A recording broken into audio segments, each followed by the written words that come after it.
Last fall, Hamline University dismissed art history professor Dr. Erika López Prater for showing her students two Islamic artworks that depicted the Prophet Mohammed, an act that Hamline administrators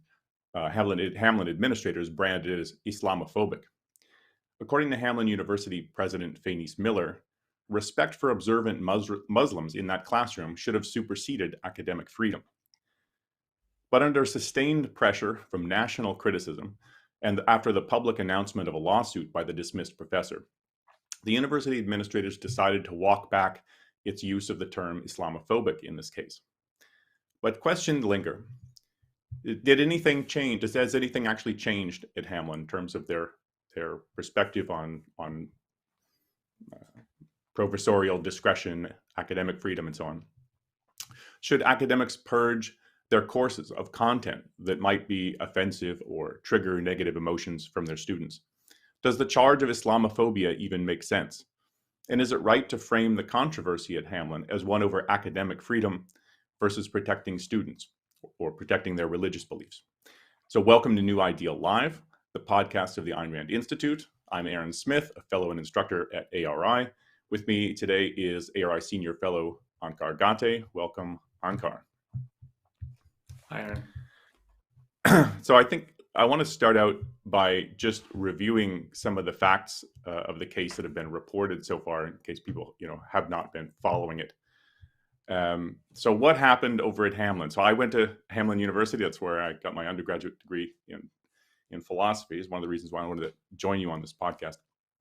The event in question occurred last fall, so fall semester. In an art history class, so this is October 6, 2022, an adjunct instructor, Dr. Erika López Prater, shows two paintings of illustrations of the Prophet Muhammad, one from the 14th century, one from the 16th century. Both paintings were done by Islamic artists for Islamic patrons. They're both famous works of art.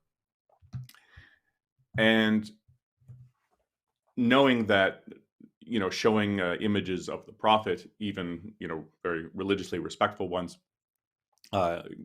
could cause some trouble. She put in the syllabus, the teacher put in the syllabus that she would be doing, so the students could know in advance that we will be showing artworks that depict religious figures, like Jesus, the Buddha, and so on. And this was a global art history class, so she gave people plenty of warning that this was part of the content. And then in the class in question, the professor talked for a few minutes about what she was going to show, why she was going to show it, why she thinks it's important to show it, and gave students the option to, turn off their video, because this was an online class, turn off their video so they don't have to see it if they have, objections to it and so on. So she did like everything she could to kind of give students an out if they didn't want to watch it. And yet one of her students, Aram Watadella, the current president of Hamline's Muslim student organization, complained to Dr. Prater after the class for including that kind of content. And then the next day she emailed university administration to complain and ask what to do next. So the same day she got a meeting with Hamline's president, Fenice Miller. The next day, Dr. Prater wrote an email to Watadella trying to kind of head off, this so this doesn't become into anything big. Apologizing for the fact that the student felt uncomfortable in the class, explaining that it was not her intention to, hurt anybody's feelings or offend them. And she also noted that, she did give plenty of warning to the students. And so she said something like, I'm sorry that you chose to watch and then have hurt feelings and so on. So, but that didn't go anywhere. The student said she felt completely unheard. And then in November, David Everett, he's the Associate Vice President of Inclusive Excellence, the kind of diversity office, called the professor's actions. Now, I can't remember whether this was in a university-wide email or in an interview for the Oracle, the student newspaper. It was one of the two. He called it, quote, undeniably inconsiderate, disrespectful, and Islamophobic. And he said in lieu of this event, I think he meant in light, in lieu of this event, this is a quote, it was decided that it was best that this faculty member was no longer part of the Hamline community, close quote. And so Dr. Prater, who was scheduled to teach a course in contemporary art the following semester in the spring, was told that her contract was not going to be renewed and that her services were not going to be needed anymore at Hamline. There wasn't, I think, much response in defense of the professor from within the university, but Dr. Mark Berkson, he's the chair of the Department of Religion, he published a long article defending Dr. Prater's actions. I mean, he teaches Islam for many years at the university. And 2 days later, the newspaper took the article down, claiming that students were saying it was causing them harm. We should say something about that notion of harm. They recently put it back up on the Oracle's website, and I think it's worth reading. And then several days later, this is on December 9, in a letter to the campus, President Miller and David Everett, they both kind of co-signed the letter, wrote that quote, respect for observant Muslims in that classroom should have superseded academic freedom, close quote. And, just as a result of all this, Hamline has gotten in nationwide criticism. I mean, basically, no one is on the side of the Hamline administration in terms of what they did. I mean, you get university faculty writing letters and articles. You get Islamic art scholars like Doctors Amna Khalid and Christine Gruber. These are specialists in Islamic art defending the professor. Free speech groups, even some Muslim advocacy groups. I mean, everybody's coming to the defense of the professor, at least in print. And then, so finally, there's a publicly announced, it was publicly announced that there's the professor's filing a lawsuit against the university.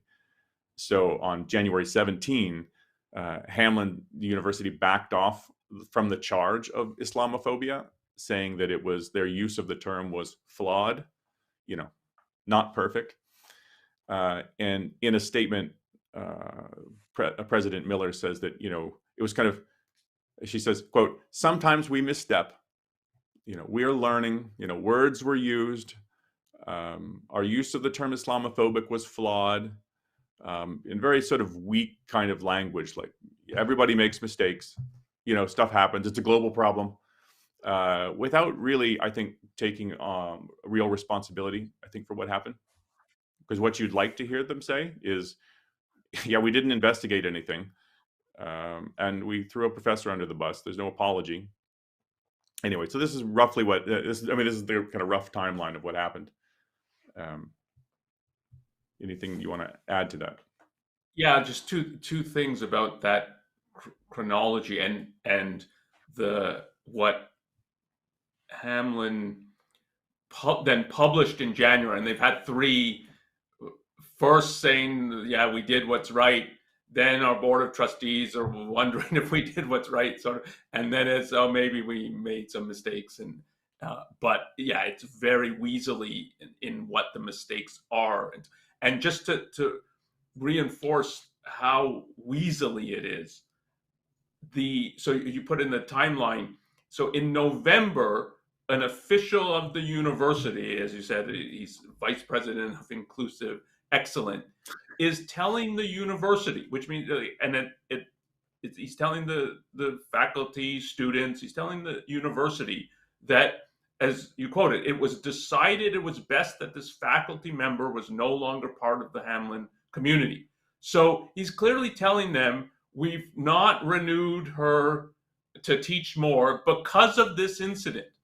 And this is in November, and their first public statement in January is, the New York Times and others are alleging that we let her go or even fired her. We didn't do any such thing. And this is from that January statement. So 2 months after telling the very students and university that we let her go, we're not renewing her because of this incident.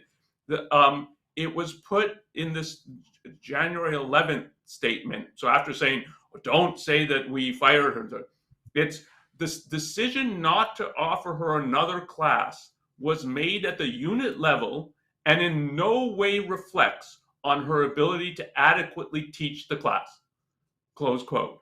And that's an outright lie from what I mean, either they were lying in November or they're lying here. And that they were willing to publish this January 11th. And now when they're backtracking, they don't backtrack on that and say, yeah, and we've totally misrepresented what actually happened. What we told you in November publicly is what actually happened. So, and that's the sense in which they're backtracking under public pressure, not because I think that they've really reassessed and think, okay, yeah, we really made tremendous mistakes, and mistakes at the level of we're defaming somebody. And as part of the timeline is the professor suing, which I think is good.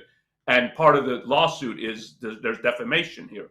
And I mean, so the most charitable interpretation I think you can make of their backtracking is the lawyers are advising them, you can say this, definitely. Don't say that. That's the most, I doubt that that's really what's driving it, but that's the most charitable interpretation. Yeah. And a couple things about he said that President Miller said is that the publications like the New York Times are misrepresenting. They're saying we fired her, quote, fired her, then quote, let her go, then quote, whatever, all the quotes, and she said, well, I mean, that's a technicality.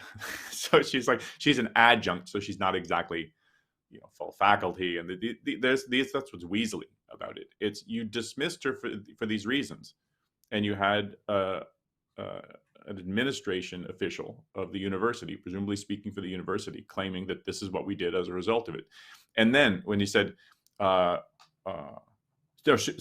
said, well, she was allowed to continue finishing that term, teaching the course to the end of the term until she turned in her grades. And they're like, well, it happened at the unit level.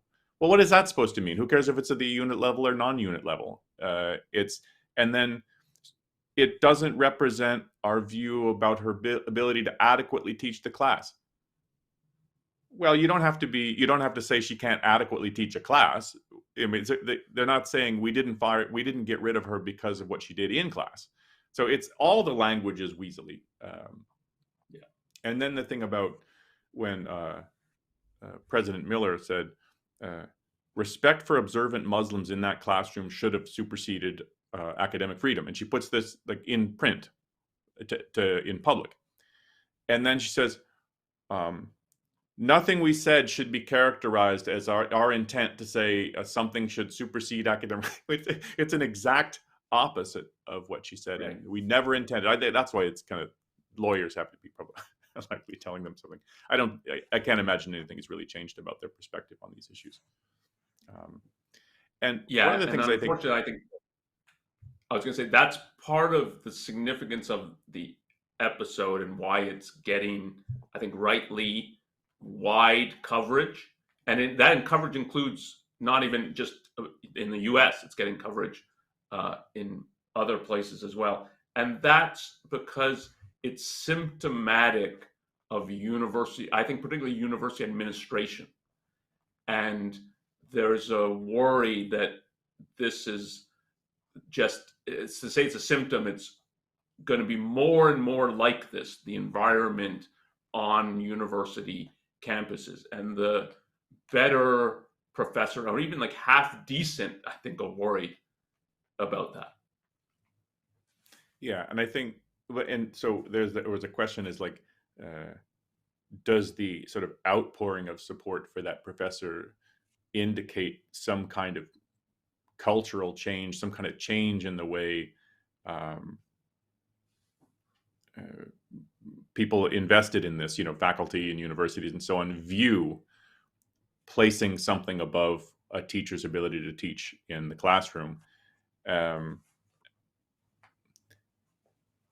I kind of don't think so, I don't think so, because I think if you changed a few of these variables, I don't think you would have gotten this kind of outpouring. You would have gotten support from some, but I mean, what if and part of what came out of this was that people are specialized in Islamic studies and Islamic art and stuff. We're saying it's actually not true that Islam in general and across the board, or Muslims, put it that way. Maybe the Muslims across the board think it's improper to create or to view images of the Prophet. Apparently, you can see these all over the place in Iran. and in Turkey.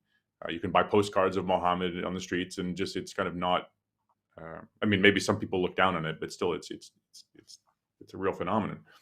But what if they were wrong about that? What if it was just that Islam 100% everywhere, all Muslims think you cannot look at this? I think then the response would have been weaker. I think it gave them an out in a way.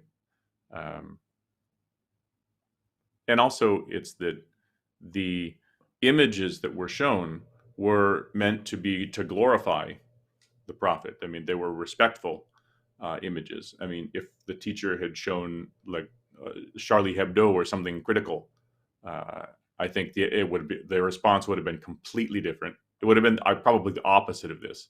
Some groups, like maybe Fire or something, would have come out and said, "Look, you can show what you want in class," but I think the faculty would not have jumped to the defense of somebody who showed that. So I think this is it's nice to see actually people coming out and saying, "You can't do this. This is like really shameful. You shouldn't be. This is dangerous for the profession. It's dangerous for education. It's a very, very bad sign if this kind of thing is okay." So I really like to see that, but I think it would have just been very different had it been a little more controversial.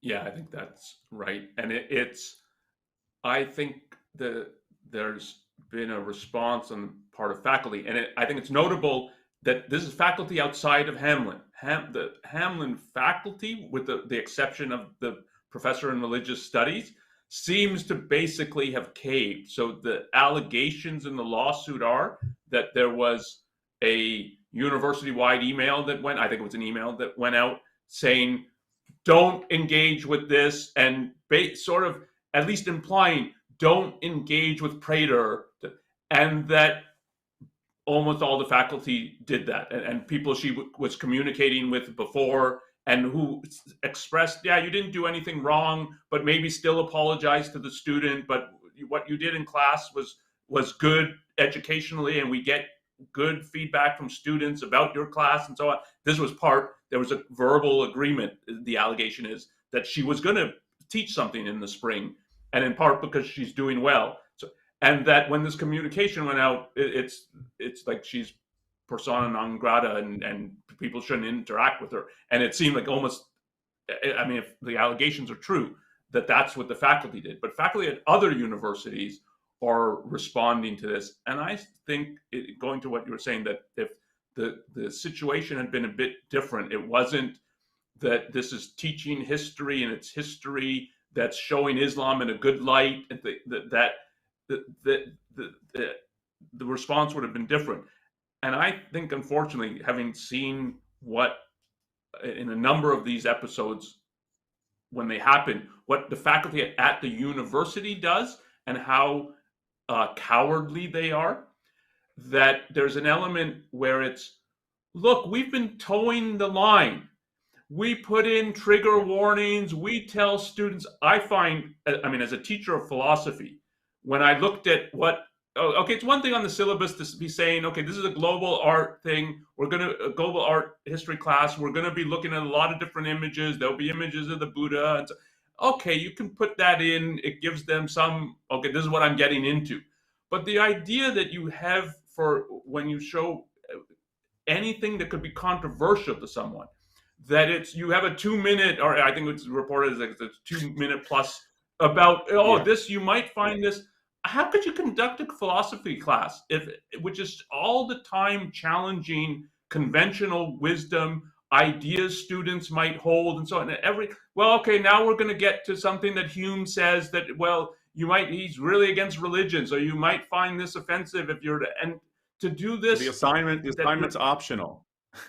Yeah, I mean, that this is your attitude towards students, I find shocking. So I think there's a lot of professors who, okay, yeah, we've been told by the diversity people we have to do this, and I put it on my syllabus, I give these warnings and so on, and here we're teaching history, and this is an image that is meant to be reverential, and still you can get reprimanded for this or lose your job for that, and there's an element that they're responding like that in a way that yeah, I can oppose this now. It doesn't affect me too much. I'm not going to lose my job at my university. I don't have to stand up for some controversial person at my university. So it's low stakes to oppose it right now for a lot of these people. I don't think that's the motivation for everyone. I think some people are Yeah. courageous in what they're doing, but for some, I think it's yeah, I can oppose this now. If it came to my university, I would cave, like so many faculty I think do cave,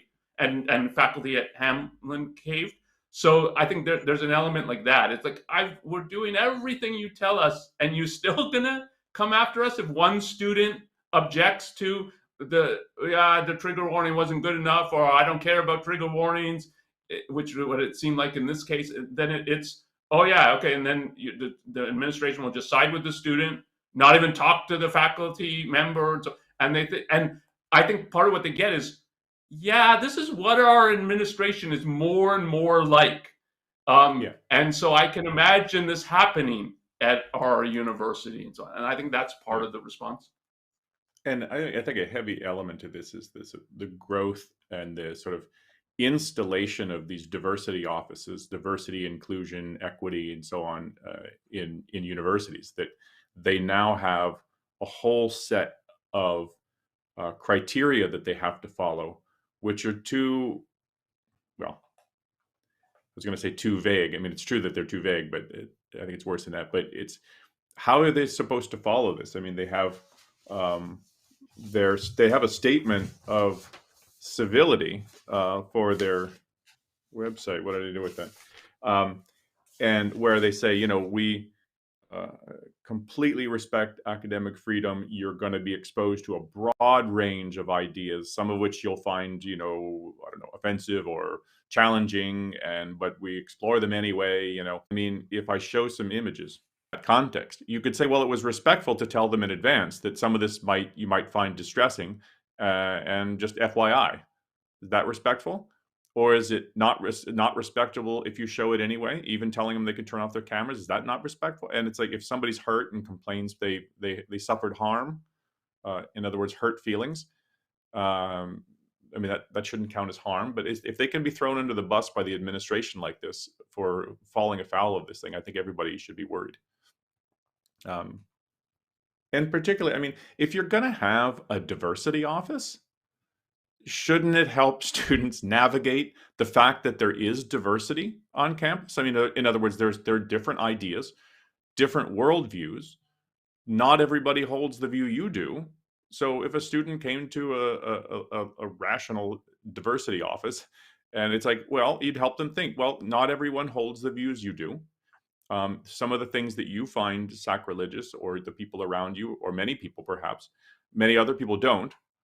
And, you know, part of adjusting to a wider world which has different worldviews is coming to terms with that. And part of, I mean, it's like getting out of one's village and realizing, oh, well, not everyone does things like I do. And that's part of growing up. It's part of becoming more cosmopolitan. And I think when it comes to having a liberal arts school, it's if you protect them from learning to confront, or isolate them away from having to confront the fact that there are different worldviews, and you're not the only one on the planet, and not everyone. Just because you find something sacrilegious doesn't mean everyone has to adopt the actions that you would take. You know, it does the students a disservice.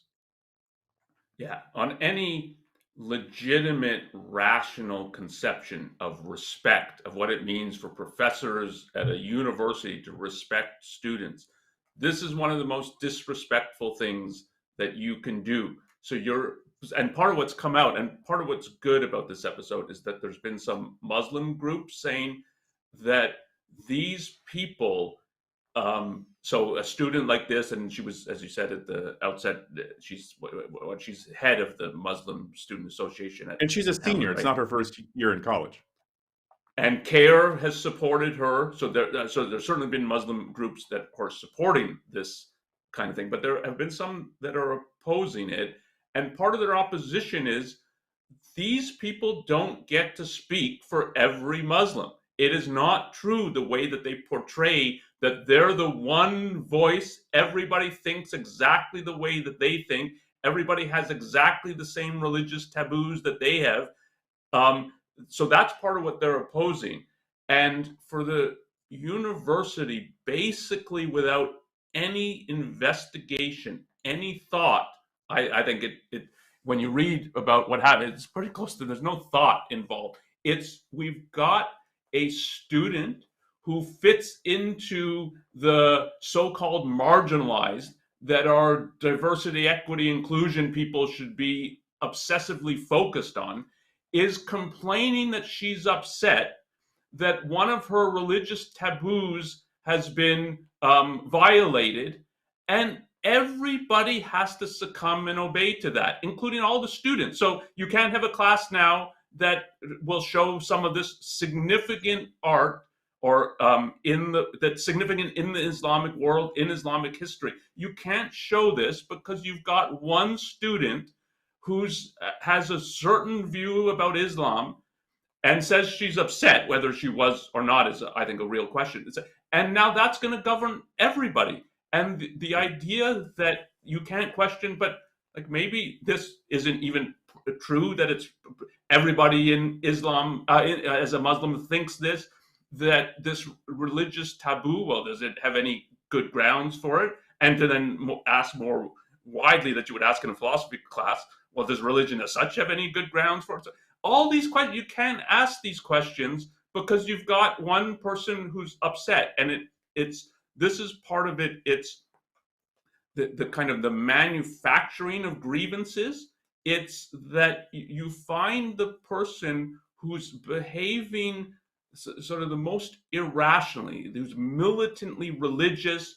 And it's not just, well, this is what my religious taboos are, so I'm going to walk out of the class or turn away from the computer screen when you're showing stuff. It's, I'm going to make everybody else follow this. And the idea that caving into that shows respect for an institution of learning and for students who are coming to a university that want to learn. And any good student coming to a university I want to be challenged. I want to hear things that I probably don't think are true. I want people to challenge what I've been brought up in and so on, because I want to really figure out what I should think and what I should believe, and not be confined to my so far kind of more parochial existence. Like part of a university is to broaden a person's worldview. And the idea that, oh, this is what it means to respect students, that's a joke. Yeah.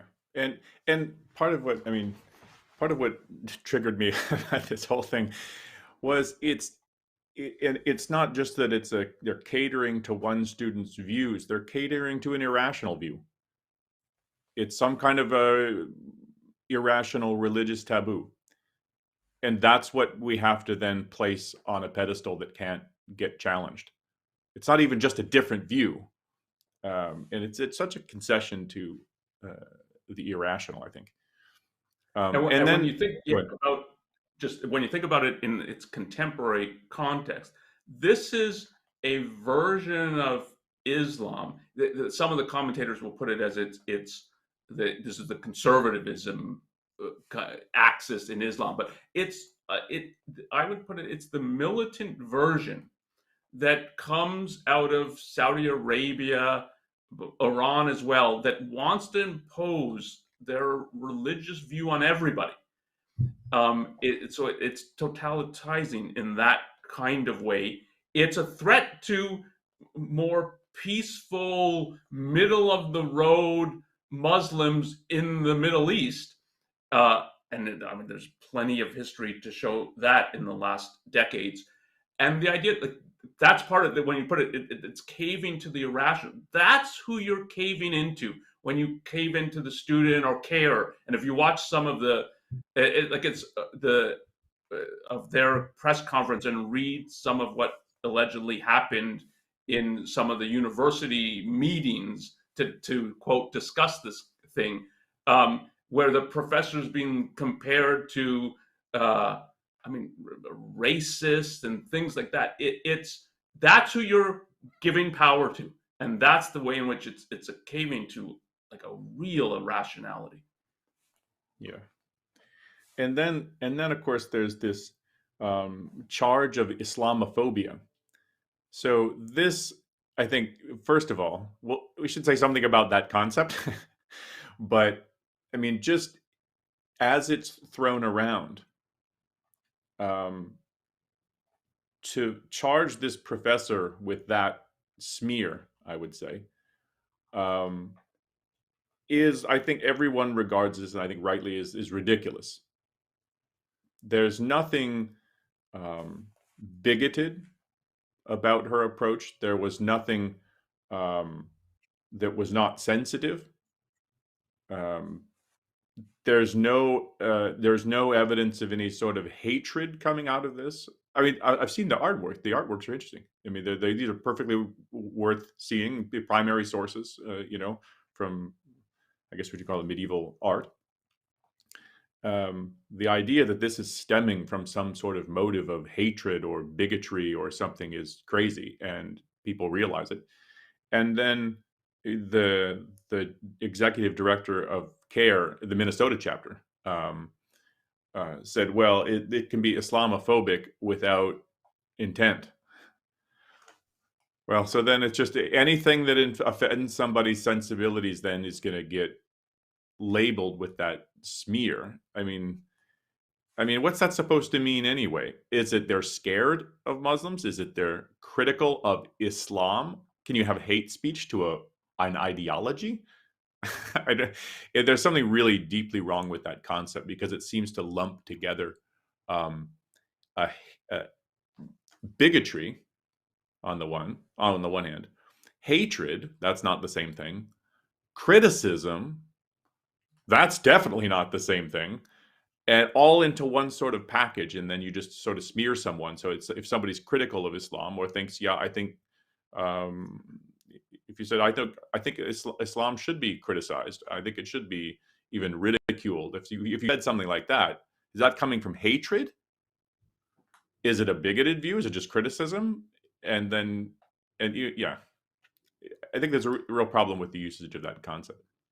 Oh yeah, it is a smear, and if one starts with what is it designed to do, it's designed to do what you were indicating, that it's designed to make any and all criticism of Islam as a doctrine, and a religion. A religion is a body of ideas, values, and practices. To make any and all criticism of that illegitimate, and part of it, like it's a phobia. It is inherently irrational, disconnected from reality, from fact, from logic, from argument, if you're criticizing it. So it's like any criticism is like the person who's scared of spiders for no reason, and it's to put every kind of criticism into the category of the irrational and immoral.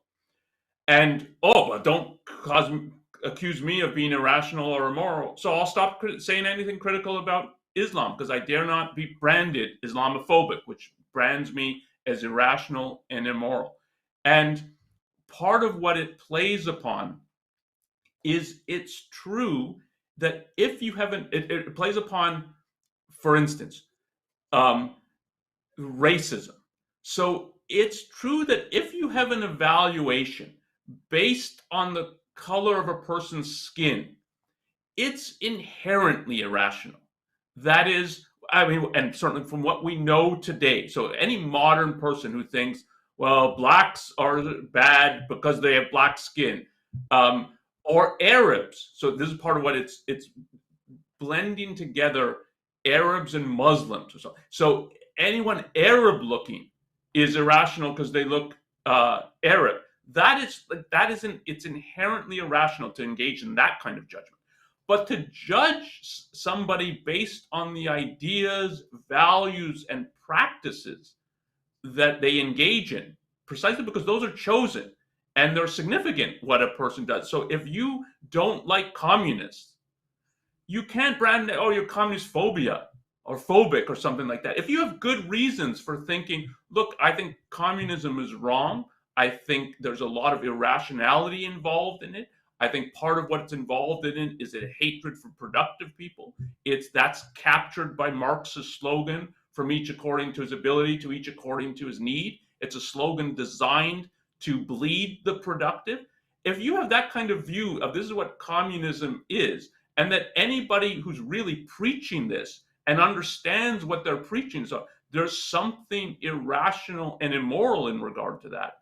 That's a legitimate view that you cannot add, well, you're commuphobic, as though doing that there's something irrational. Now, there can be irrational evaluations of communism, but there's such a thing as a rational evaluation of it.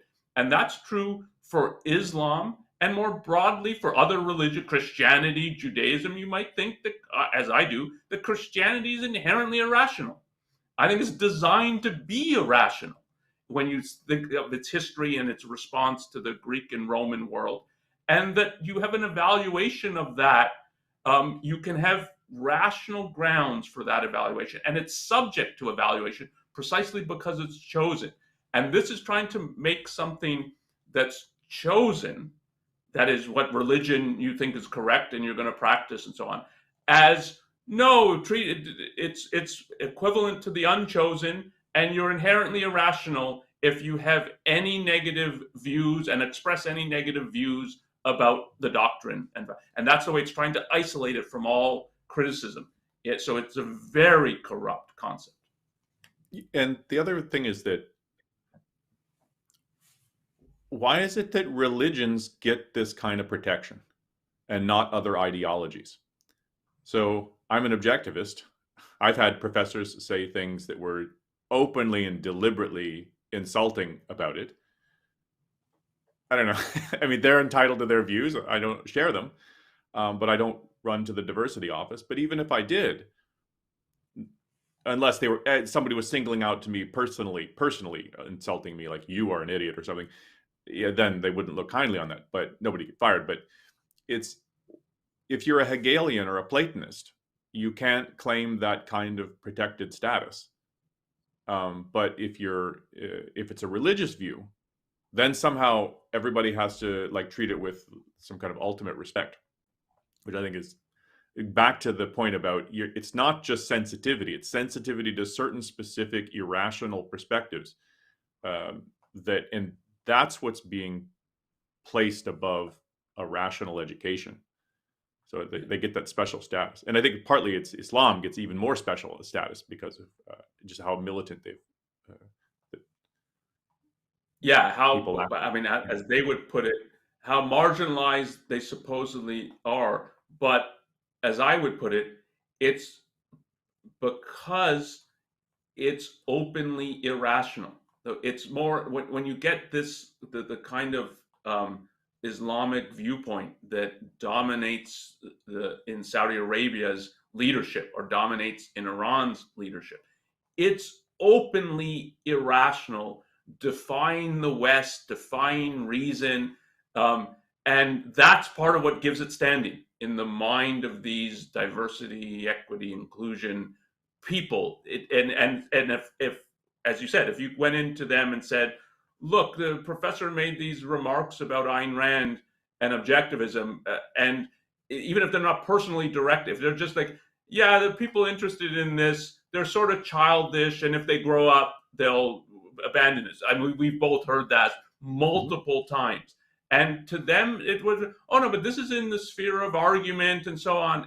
But if you get a student saying, I've got this religious taboo, I can't give you any argument, any grounds for this, but I want the professor, silenced, and that's, okay, then we have to do something.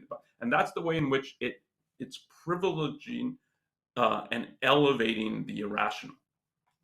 Yeah. And sorry, this drives me nuts.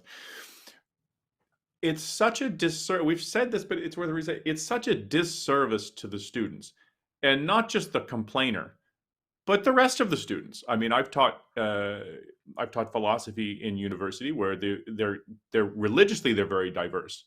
Where you've got Hindus, Muslims, Jews, Christians, Buddhists in the same room, and I think they found it actually really helpful, because they grow up in a largely Christian community And then, once they find out, when we're discussing a unit on God, they find not everyone in the room is even a monotheist. And they've got their revelations, and I've got my revelations, and I have my sacred text. They have theirs. They think, what if a Muslim student in the class says, or a Muslim teacher says, that Jesus is not your personal savior, Jesus is not the Son of God, he's just a prophet? Do I go to the diversity office? I mean, I think one of the things is, it should be, to a thinking person, it should be, this is interesting. Nobody's forcing a view on you. It's to be confronted with a viewpoint is not to force you to change your viewpoint. It's not, but it will confront you with material for thinking. But it's also just the feelings above education. I mean, so many things are getting sacrificed to this kind of irrationality. And also, what about all the other students in the room, including the other Muslim students in the room that aren't triggered by this? I didn't know. I didn't know you could show images like this. And actually, there's a lot of them actually. That should be interesting to them, and get out of my education, please. If you're going to get out of the way of my education. Yeah, and in this particular episode, part of what's come out is how ignorant Muslims are of their own religious history, and I think that's deliberate. If you know what Saudi Arabia has done, how much funding they've put into mosques around the world, including what the education that these mosques are to offer and so on, it's to present one version as the only version of Islam. And I think it really is true when you see some of these people, and it's not only students, you see some long-standing Muslims say, "Oh, I didn't know about any of this," and it's because there's an attempt to monopolize on the part of this militant version of Islam. And it's part of what's so bad about what the administration did, is that's who they're caving into. But what you're bringing up more widely is, if people are looking for what can you do about this? And both, I think, students and faculty, if you form some groups on university campuses where you're speaking for the people who want to learn and who want to be exposed to controversial things, and we don't want everything, as the DEI people would put it, it's sort of sanitized, and history, we expunge anything that might be a little upsetting, a little controversial, and so you could have groups that you're advocating for something positive. We want professors to be doing this. We want to learn about things that we may not have heard about. We want to be challenged, and so on, and do that in a proactive way, not only in response to when these things happen, but part of these things happening is you can read all the various DEI bulletins that go out and what we're trying to do now, and start opposing some of that on the grounds that what a proper and legitimate university education should be doing is not this, but have a positive view of what it should be doing. And you might get some support to do it. And particularly if you're not doing it at a time of crisis, where now you're forming a group to defend this professor, maybe nobody's will join that. But, but that is that would be a healthy development if something like that happened. And that's the kind of, there's some things happening. Fire is one example of this, and a lot of the people involved have been in academia. Something like, I'm blanking out on the Heterodox Academy. There's things like this, but if students joined in on this, I think that would be a really positive development. Yeah, because I mean, the university. Well, I want to talk a little bit about the issue of academic freedom, because again, now it's got to be 100 articles on this issue over at Hamline, and a lot of it is framed in the form of, this is a clash between academic freedom on the one hand and something else. Generally, it's, protecting students or students' religious sensitivities or something, and that you have to find a way to balance these two is the idea. And what they did was wrong in terms of academic freedom. I want to say something about academic freedom. What academic freedom refers to, it's something like faculty discretion. It's that faculty have a discretion as to what they teach, what they publish, what they show, and that their ability to research, write, disseminate ideas is not hindered by the administration or officials at the university, but it's left to the subject matter experts in question. And I think there's a reason why faculty want to protect that, or they want to have, put it this way, have that ability to be unhindered by university officials in their pursuit of truth and the dissemination of ideas. So I think there's something important there that is trying to be defended.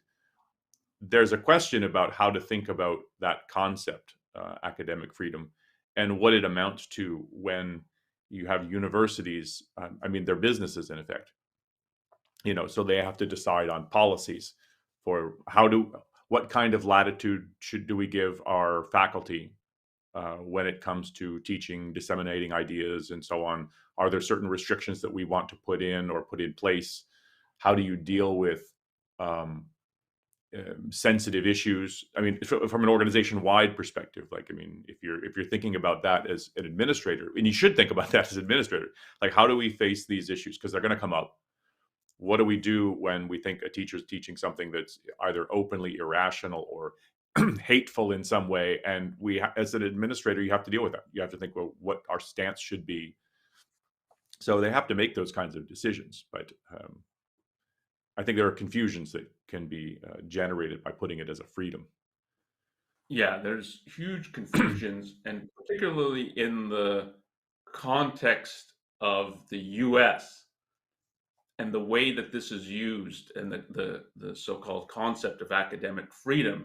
It's one way to think about it. This is a description from Ayn Rand. It might not be word for word of a similar kind of thing. So not of academic freedom, but it's a messy little makeshift of a mixed economy.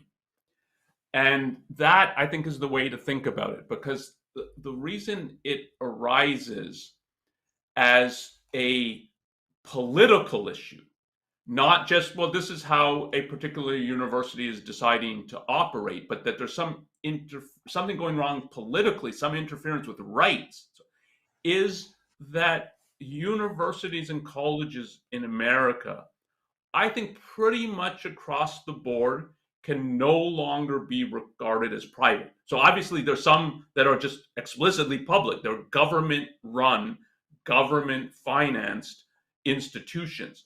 But more broadly, the way in which the government now is involved in higher education, and that includes, crucially, something like student loans or so-called student loans. So much of the funding of universities actually is government money. And you can call them loans, but obviously now there's a whole political debate and attempt from the Biden administration to forgive the loans, which means they're government grants. And that just means you're straight financing these universities. So there's a way in which some of these are nominally private, but the more and more government is involved all over higher education, they're government institutions. And so the idea that the First Amendment applies here, it doesn't apply to a private entity as a private entity, but it applies, it's supposed to be a hindrance on government, that government cannot interfere with freedom of speech. And then they're trying to figure out, okay, well, if governments run higher education and universities and so on, well, then they have to respect freedom of speech. How do you respect freedom of speech? And academic freedom, so as often when we put it, well, this is an issue of the First Amendment, this is an issue of freedom of speech.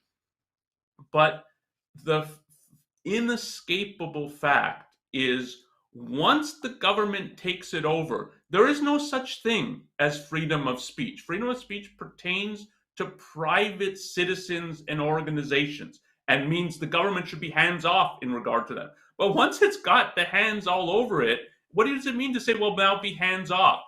I mean, what it would really mean is you can't set any policies of what goes on in the classroom. So the professor decides he's supposed to be teaching a history class, but he decides, look, I'm really upset about the war in Ukraine, so I'm going to spend the whole semester talking about the war in Ukraine. We're supposed to be learning about 18th century England, and it's like, can you say, well, but don't interfere with my freedom of speech. I've got freedom of speech. And as a private citizen, you would, like, if that's what you decide now is most important to talk about, and you're going to shift to doing that, you could do that. But the government running colleges and universities, it has to be able to say, no, you were hired to teach a course on 18th century England, and if now all you're talking about is Ukraine, we're getting somebody else, and we're firing you. And so, but then the reply is, but that's my freedom of speech. And so that's the sense in which it's a messy makeshift. You need something like this as trying to stop government from dictating everything that happens in the classroom. But on the other hand, if they're really running the universities and colleges, they have to have control about what's going on it just can't be anything goes. And that's what running it means. Yeah. And so this is why you cannot solve this issue other than by getting government out of higher education. But so long as it's involved in the way that it's involved in the US, it's a huge issue. It's unsolvable because you simultaneously have the First Amendment, that's part of the Constitution, and you have massive involvement of government in education, and they're not compatible. But having said all that, yes, it's true that if you think of as yourself or project a good professor, part of when he would negotiate with a college or university, and a private college or university, is, okay, yeah, I'm coming to teach. Yeah, the terms of it, and you try to get as clear as possible. Yeah, I'm basically sovereign in my classroom as long as I'm teaching. If I'm hired to teach math, I'm really teaching math, or if I'm not. So, and that's part of what you would have a contract that's really specifying. It's clear. You're hands off in regard to this. If I decide that the best way to teach this subject is to be a little controversial, to provoke the students a little bit, I have discretion to do that's part of what my job is and part of what I'm being hired to do. And you're going against the contract if you all of a sudden step in because one student complains that they got a little uncomfortable. Yeah, I was deliberately trying to make them uncomfortable. And part of what FIRE pushes on in these lawsuits is that, as in the case of what you were reading here for Hamline, is they have handbooks and so on that try to spell out, this is our policy, this is what professors can do, this is what we expect to happen in the classroom. And as you said, for Hamline, we expect students to be challenged, that they might be, I forget what the exact language was, but they might be uncomfortable and so on. And so part of the lawsuit is, because apparently Hamline even says, these are real terms. This is in effect like a contract. And the lawsuit's alleging, well, you've gone against these terms because there's no way to read what the Professor Prater was doing that somehow falls afoul of these terms. And I think if you take seriously those terms, that's true. I mean, you can't think of her as she's violated this. Yeah. And so when it comes to this is another thing that would be very nice if universities were private. You would start to see where students, in other words, customers, put it that way, want to go. If you have, well, we tell faculty what they can and can't teach. We protect students from ideas that are uncomfortable, and no one's rights are violated if you do that as a private university. And I can have a college that's 100% objectivism. If anybody disagrees with objectivism, they get kicked out. I can have a Mormon college, and you have to agree with this, and everybody has to take a confession of adherence to the. It would be like it's a free country. Hold whatever kind of schools you find interesting, and you can find customers for, as long as you don't violate anybody's rights. do what you want. But then if you had schools that say, we don't do that kind of thing, this is an open inquiry, open research kind of area, and you'll be challenged, sometimes offended, but you'll be exposed to a wide range of ideas. I think you'd see where customers want to go, or students in effect want to go. Yeah, and customers here would include professors, so Yeah. that you would be competing for professors, and professors would care a lot about what are the actual terms, and in practice, how does this actually work at this university or this college, and will they really live up to what they're saying? And so, yeah, and in that sense, they're both students and professors are customers of the university, and what universities would be competing for or over. Yeah.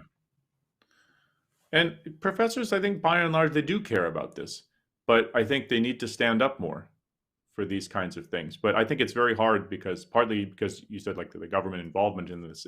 There's a lot of legal stuff now that they have to deal with regarding the diversity, equity, things coming out of the discrimination laws and so on, that they have to be really careful of, because now they're legal issues.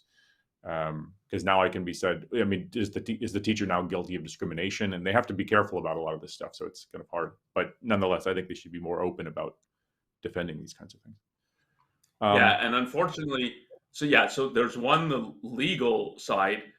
The other, another major component is the funding side, including funding for their research and so on. So much of it comes from government or quasi-government that the more they stand up against some of the things that in effect in the end are coming from government. I don't think you can, for instance, think of the DEI and more generally the explosion in university administration, just the number of people who work there now and the amount of money that total is spent on that. You can't understand that phenomenon absent understanding that so much of what's funding is government money.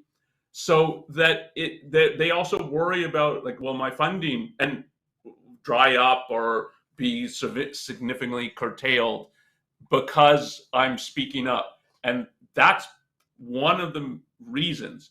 It's a major reason, not the only reason, but one of the reasons you don't want government funding research, because that's exactly what happens. And it might not be, it happens in many ways that are unseen.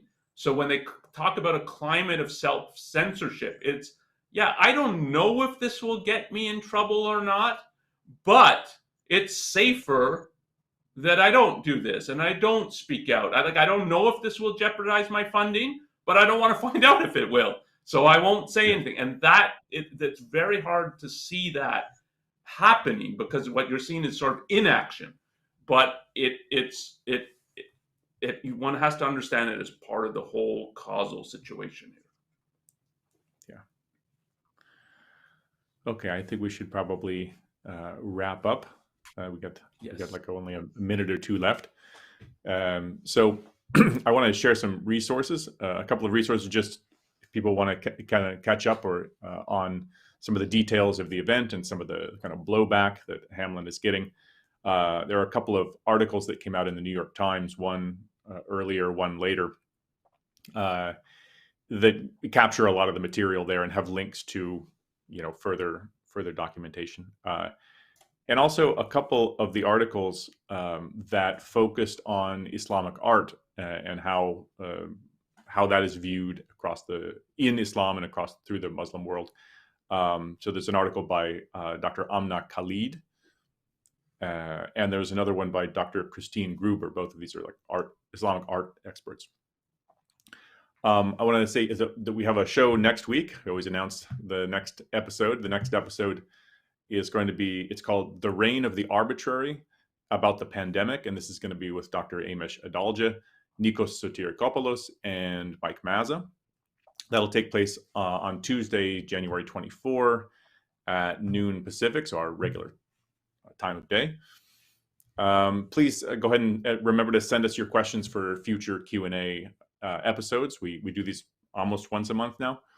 If you enjoy the podcast, please subscribe to our channel on YouTube and click the bell to get notifications for when we go live or release new recordings. If you're watching the recording, please like, comment, and share the episode in order to attract new viewers to our program. And please consider doing the same thing if you're watching on Facebook. If you have any questions or comments about today's episode, if you have any suggestions for future episodes, you can email us at newideal@aynrand.org. We do read all of your emails and we reply to many of them. So that's it for today. Thank you, Onkar, and thank you to everyone for watching.